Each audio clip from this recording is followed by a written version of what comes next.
এতিয়া টেনশ্যন নাই তেনেহ'লে নমস্কাৰ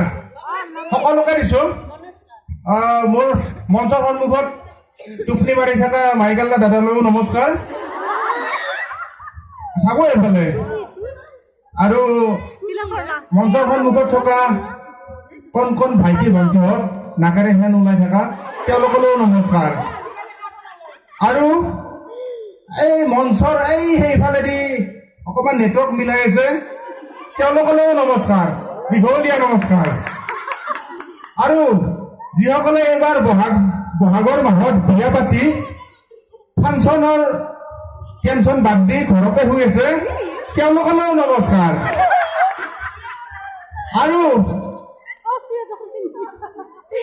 যিসকল ভাইটিয়ে কেপি খাই পুৰুতকৈ মাৰি আছে তেওঁলোকলৈও নমস্কাৰ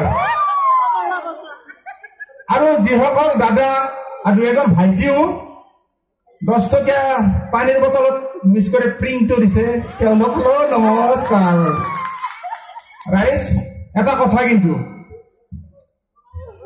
এই যে প্ৰিণ্টটো দিলে মানুহ বুঢ়া নহয় মুঠেও বুঢ়া নহয় মই গেৰাণ্টি দি ক'ব পাৰোঁ মুঠেও বুঢ়া নহয় কিয় জানছি না আজিকালি সেই প্ৰিণ্টটোৰ ইমান মানে উৎপাত বাঢ়ছি